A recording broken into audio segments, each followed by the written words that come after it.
Thank you for joining, guys. I'm the CEO of GroupM North America, and GroupM has partnered with World Women's Foundation. I keep trying to call it World Women's Federation. It's a little feisty. The World Women Foundation is a global nonprofit that is focused on accelerating women leaders and building a better world for women and girls. They are providing a unique platform where thought leaders, activists, policymakers, creators, and innovators unite to redefine our understanding of creativity and address some complex challenges that women and girls face. And in the two of you, we have leaders, activists, policymakers, creators, and innovators all rolled into two. So, so if I could, may I first ask you to introduce yourselves? My name is Tracy-Ann Lim. I'm the Chief Media Officer of JPMorgan Chase, based out of New York. Hi, I'm Jenny Wiener, and I run a division of Hello Sunshine, Reese Witherspoon's media company called Solar. It is our in-house creative agency and brand partnerships.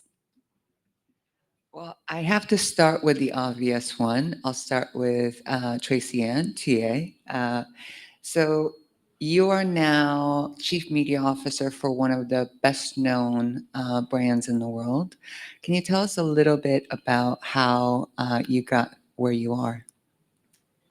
I think my story is one of grit and sort of elbowing my way into spaces that I wouldn't normally have been invited into, honestly. I come from a very, very, very small town in the middle of nowhere, Ireland, proudly, I should say. And I thought I would be a writer. I wanted to be a copywriter.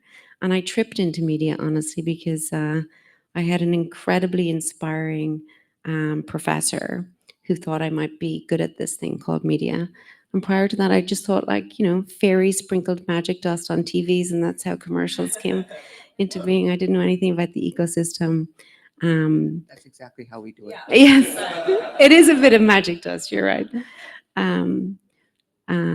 But peppered throughout my career is, and one of the reasons I'm here today, honestly, is because I actually wouldn't be where I am without the help and support of other women.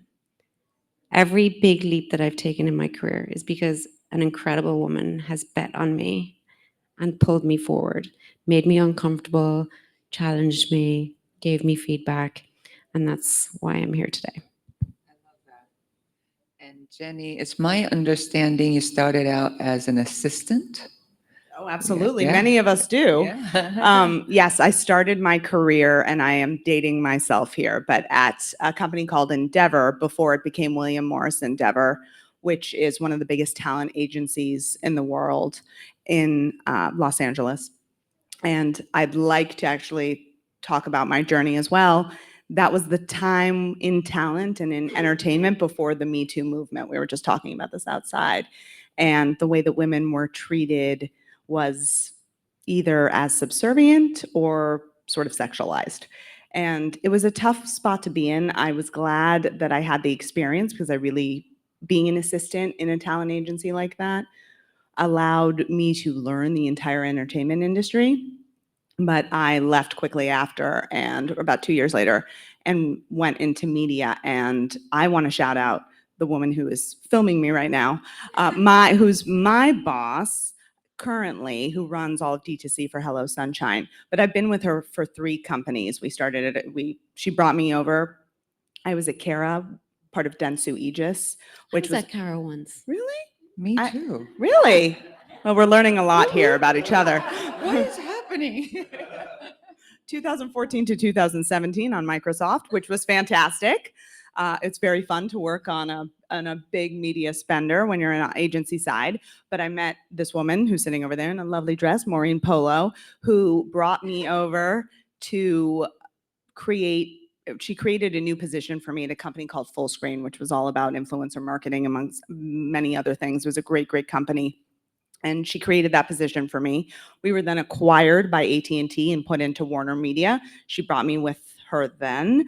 And then she left Warner Media, went over to Hello Sunshine to run all of D2C and everything that we're doing direct to consumer. And she brought me there as well. So similarly to you, having an incredible woman who has seen my value, promoted me getting speaking opportunities, and really helped put the jet propulsion on my career. I really love that. I feel like we just discovered something in common out of the blue. And actually, coincidentally, the way I ended up at Kara was a woman leader as well.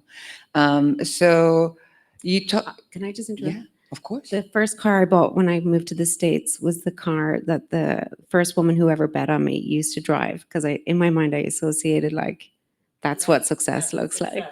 I love that. Leather pants and an Audi TT. Pictures or it didn't happen to you.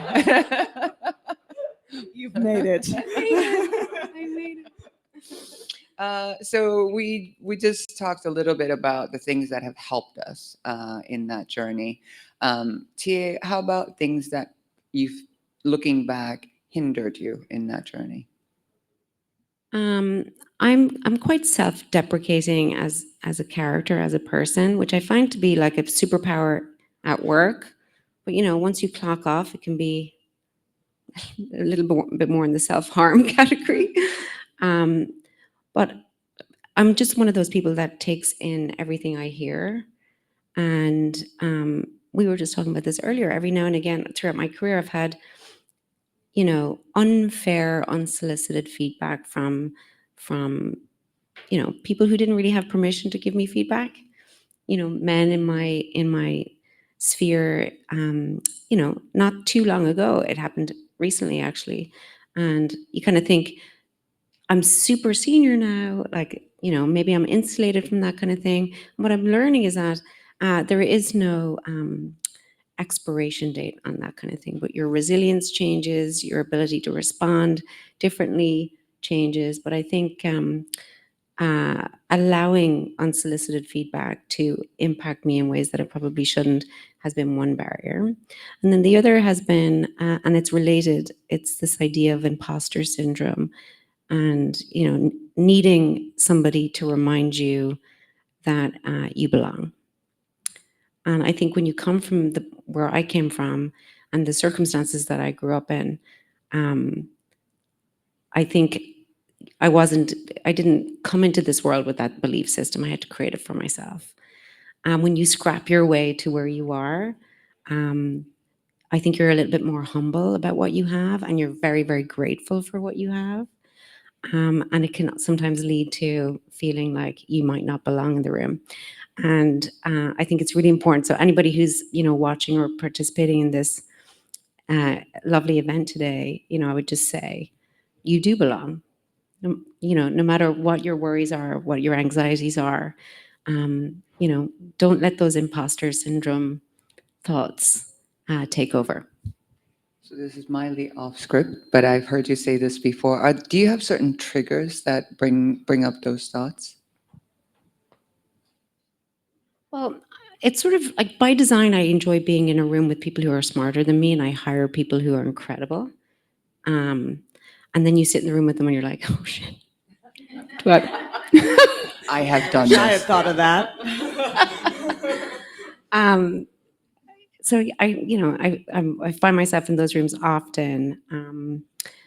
I think it's all part of your growth and development, facing those things head on. I'm somebody who thrives on impact, and I'm a constant learner. And so when you're kind of woven that way, and that's in your genetic makeup, it means that if you're somebody who has a tendency to be really self-deprecating and hard on herself, you're going to feel like an imposter maybe more often than others. I love that. And Jenny, how about you?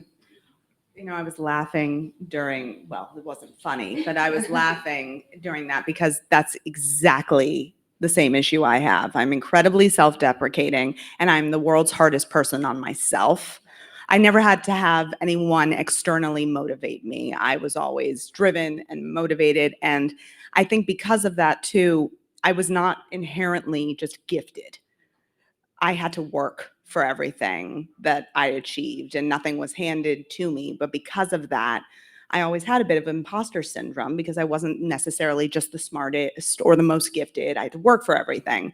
So I think having that as your foundation of, okay, I need to work harder for this. I'm going to work harder so I can achieve this. It gives you a little bit of imposter syndrome. But I also think, and I think about this because I have a young daughter, it's experience too.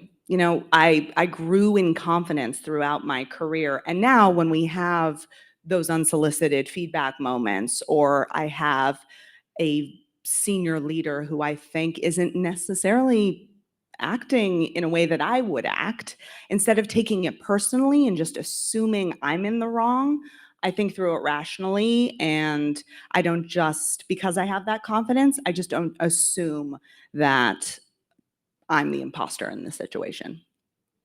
Can I have one little additional thought? And I'm wondering if you feel the same way. When you work really hard to get where you are, you tend to, I don't know, I think you put up with a little bit more because you don't have the same safety net as other people. Right? I've worked really hard for this. I need it. Right? This is mine. And so I think it means that you probably take in more and accept more than maybe others. And I think that that's sort of like a bit of a self-fulfilling prophecy that I'm working on getting better at. And it's just, I wish I didn't have this, and I don't want other people to have this, but it's this lingering thought at the back of your brain, I'm lesser than, which it's not a founded rational thought, but you're always fighting against that. So I think what you're talking about is the obstacles that have kind of conditioned you to create that fear in yourself. It's not necessarily, yeah. But everything has like a light as well as a shadow. Like it's also incredibly, it's like having a fifth gear or sixth gear that other people don't have. It's a superpower. It's a superpower because also you hire better teams. You come from a more humble place. And so I am never threatened by the people that I've hired, the people that I believe in. Just not. So I want to stay on that for a little bit. Kind of, you're alluding to some of the obstacles that you or challenges that you have faced, kind of coming up in your ranks. Hopefully, being optimistic. Hopefully, getting better, or perhaps for your daughter or younger women. Hopefully, it won't be things that they face. What do you lead large organizations, hopefully full of women. What do you think has changed and yet, or have yet remained the same? I'll start with TA. I think the makeup of the room has changed. So I think throughout my career, I often found myself as the only woman at the table. And when you're the only woman at the table, you're responsible for yourself. And if you're like us, you feel the weight of responsibility on leading the way for other women too, and making space at that table for another woman. And so that's two jobs in one sort of thing throughout my entire career. So I think what's different now is that, and I hope this is true for as many people as possible. It's certainly true at JPMorgan Chase. I know it's true at Hello Sunshine too. We're everywhere and we're at every table. And there is no glass ceiling. The highest ranks of our organization are filled with women. And dare I say on the record that my bet is that when Jamie Dimon decides to call it a day, the next person in that role may very well be a woman. I'm not sure if I should have said that, but that's my own personal take. Heard it here first. Maybe I'm just putting it out in the universe. I'm trying to manifest it. Throwing my name in the ring too. I vote for her. So I would say that I didn't have the opportunity to choose to work at a company where it was very clear that the pathway for a woman up to through whatever job she wants existed. I didn't have that luxury. I think women have that luxury today, and you should be choiceful and intentional and choose companies where that pathway exists. You're not having to knock through walls. So it's not the same challenge that we had, but I'm sure there are new layers of complexity for women today that we didn't have to deal with. That's true. Yeah, I'm sure. I mean, I sit at Hello Sunshine, where the entire executive group are all women. It is an incredible thing to see. Much like TA was saying, I grew up in a time where I didn't see women in positions that I wanted to aspire to be. And so I think the big change for me and for my daughter would be that she's not going to grow up in a world like that. First of all, her mother works at a company where the entire leadership team is women. All of the women that I work with, all the people that I work with at Chase are women at the most senior levels. So I think that inherently is a different world. I'm curious to see the moment when she's going to not just assume women are in positions of power all the time. I think her question has been to me, why isn't there a female president? And I was like, Hillary Clinton has the same question, but I think we're going to get there, obviously. But it is having those role models and at least knowing that there is a path makes all the difference in the world. That representation is key. I think the PSA associated with that is we can't afford for anybody early in their career coming up who has all the blueprints in the world to take it for granted. You can't. You have to pay it forward. And the second you become a people manager, hiring manager, or a leader of any kind, you have to hold yourself accountable for maintaining, if not bettering, what you've experienced. Michelle and I did some math, Michelle and my team over there, in preparation for today. And I can tell you that over 60% of my team is women and 90% of my leadership team, women. Not an accident. So I'm cheating a little bit because I feel like I know the answer. Can you talk a little bit about, you said it's not intentional, it's not by accident. Can you talk a little bit about what the organization and what you personally have done to ensure that that happens? Well, I'm privileged to work at a company with an awful lot of resources. And so, as you would expect, there's an awful lot of intention that goes into the things that we care about. And, proud to say that at JPMorgan Chase, women initiatives really matter. Put our money and our organizational resources where our mouth is. About 6 years ago, we created an initiative called Women on the Move. And it's all about, I think it started as like bringing equity, especially financial equity, and education and opportunity, a space to ask the hard questions or the seemingly dumb questions at a company as complex on subjects that are really, really hard. And it has since evolved into like all the things. And it's a great networking opportunity. There's mentor-mentee work that happens, conferences, all that stuff. But the primary undertone is like education and equity, core to solving any challenge, really, no matter what it is. And so that's omnipresent every day in the company that I work at. And as I said, every leader that has to sign off on all the money that I spend for a living is a woman. That's amazing. And within that, you spoke a little bit about women who have helped you, and it sounds like a lot of the initiatives and even policies you put in place are around that. I want to go back to mentorship a little bit. In your mind now, what does a good female mentor look like, and how do you try to be a mentor in your organization? I'll answer the second one first. I say throw me in, coach, to my team and to my colleagues and to my friends. I don't try to say like, hey, open for business as a mentor. You can't really force yourself on people. I just talked to you earlier about how it doesn't feel good to get unsolicited feedback. So I'm certainly not going to give you unsolicited mentorship. But if you come, I'm here. If you call me, I will pick up. If you email me, I will reply. And if you need me in your cheering section, I'll be your ride or die. It doesn't matter whether you worked for me one day and you don't the next. I'll be there. And I'm proud to say that that's been something that's just been part of the way I've worked forever. So I've collected a few mentees over the years, but like not because I told them that I had to be their mentor. And then I will help you, cameraman.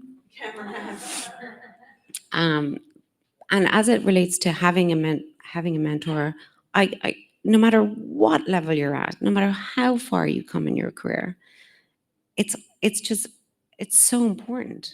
They fill in your blind spots. They give you energy. I have found that the best mentors I've ever had give me outside perspective. They don't work at the same company I do.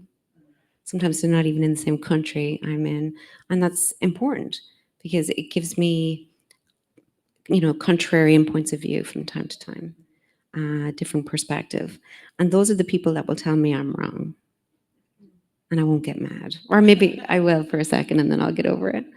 But I think you have to feed and water those relationships. I think a good mentor-mentee relationship, it's a two-way street, but you can't just call them when you're in crisis. You owe it to yourself to build a better routine, build a different ritual around mentorship. It's really, really important. And you don't only need one. I don't know if anybody's ever told you can have more than one. Yeah. I have a bunch, and they're not all women. That's important too. I would say as a mentor, not that I would self-proclaim myself as one, but I think the two things that are important are candor and listening, because you want the person that you're talking to, the person that you're building that relationship, to feel heard and feel seen and really delve into what they're trying to get out of the relationship. So I think for me, how I approach it with my team is not that I probably am giving unsolicited feedback at times, but they love it. I swear, live for it. But it's also coming from a place of humanity. I'm not coming from a place of, again, being superior. I'll come back to them and say, hey, you did something this way. Let's talk through why. Because I want to hear from their perspective. And then let's talk through, okay, here are the possible outcomes of doing it that way. Here are the possible outcomes of doing it a different way. I might have approached it this way, but I think it's more of a dialogue. It's not me talking at them. It is me listening and having that two-way conversation. And I think there's so many different types of mentorship. We have a program at Hello Sunshine that, well, actually two. One is the internship program, which is phenomenal. I was not a super lover of interns, to be honest, before. They come in briefly, it's a lot of work, then they're gone. And this really changed my perspective on it, because it was a formalized program that really looked to give value to them. And you really the value that you give, you get back, which I think is super important. So really mentoring, but also giving that generation real accountability, real responsibility. They're not just a seat filler. You're actually giving them something to do and trusting in them to do it. That builds a lot of confidence. That's one thing. And then we have something called the Hello Sunshine Collective, which is all about scaling women-led businesses and women-led creators. And so working with them on business strategy, giving them access to other relationships, it's just super important. But that's a really good point. So Hello Sunshine is also a lot of about creating stories that are with women in mind. Can you tell us a little bit about that process? How is it different from kind of basically stories that are told without women in mind, I guess? Well, I think, why Reese started the company was because she got to a point in her career where she was only being given the opportunity to be in stories that weren't actually representative of a female identity. And so she got really frustrated where women, friends of hers, were fighting for these parts that they didn't even really want.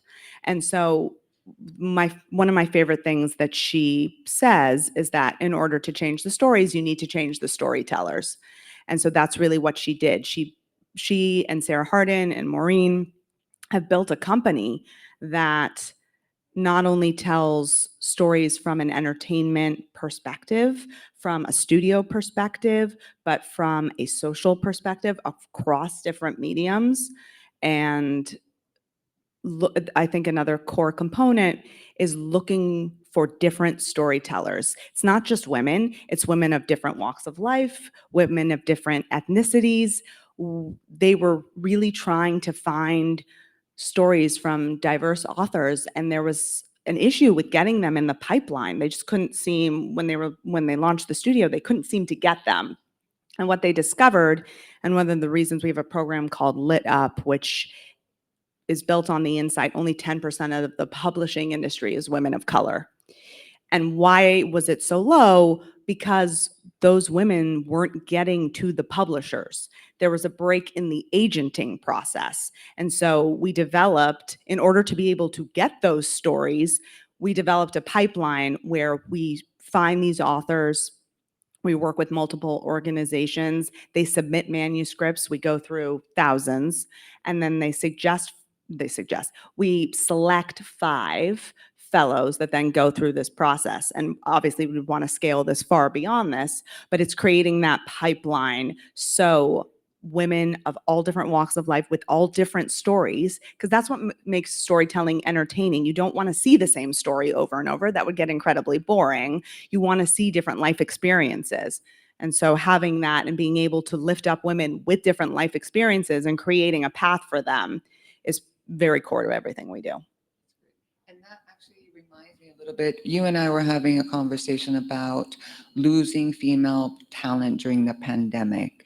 Can you tell us a little bit more about what JPMC has done to bring back women back into the organization and creating work-life balance that might be very specific to what they need?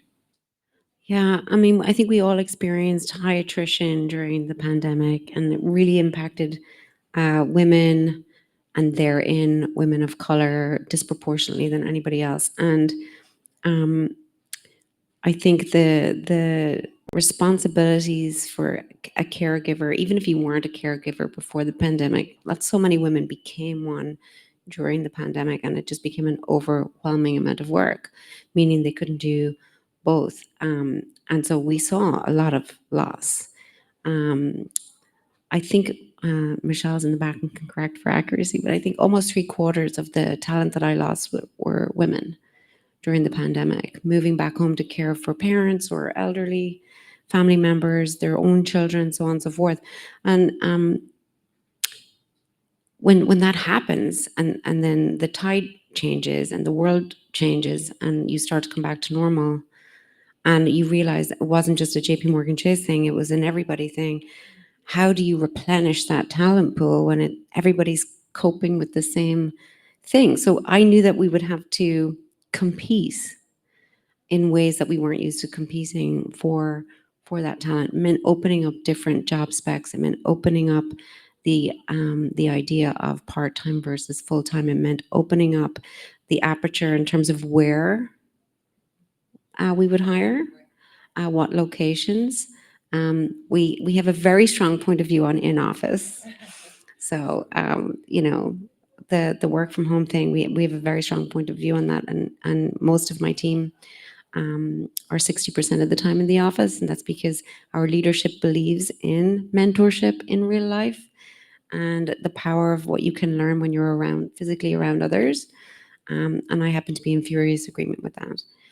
But it required sitting down and designing our hiring process in a way that would recoup and attract that talent back, knowing that everybody was, experiencing the same thing. And it's like anything else. If you, fail to plan to fail, we had to sit down and figure it out. On the work-life balance front, I think I'd be the first one to say that an everyday work-life balance is a pipe dream, or at least it is for me and most of the people I know. But that shouldn't stop the pursuit of balance. It's okay that you don't achieve it every day. Some days I'm an excellent mom, and some days I'm an excellent employee. Most days I am not both. And I think if you make peace with that and just try your best, it all comes back to that concept of like, don't be too hard on yourself. Um, but I give my team the freedom to wear their parenting on their sleeve, speak up.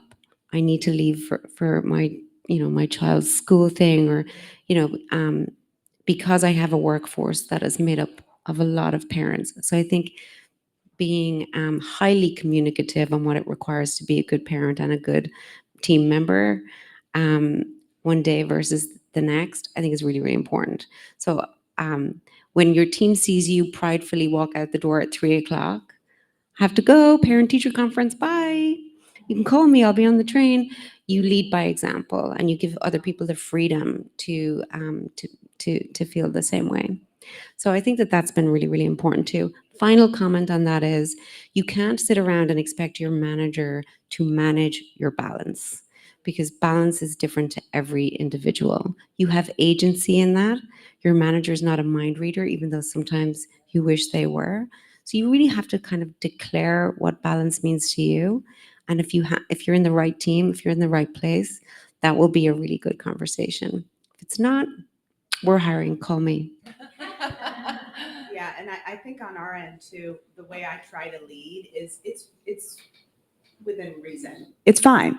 I just need to know so we can develop a coverage plan.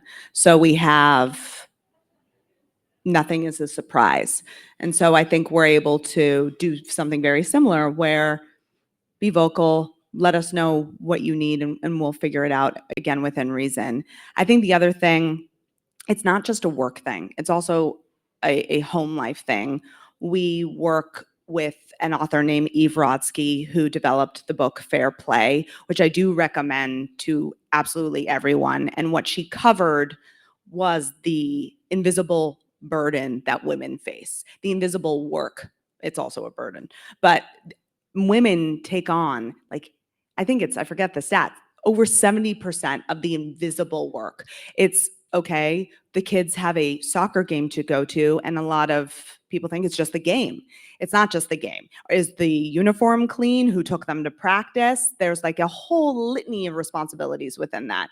So what her book's all about is really all about domestic equity and balancing that invisible work. And she developed a card suit where she really lays out all of those different elements, from cleaning the uniforms, taking the kids to the game, doing the marketing, doing the laundry.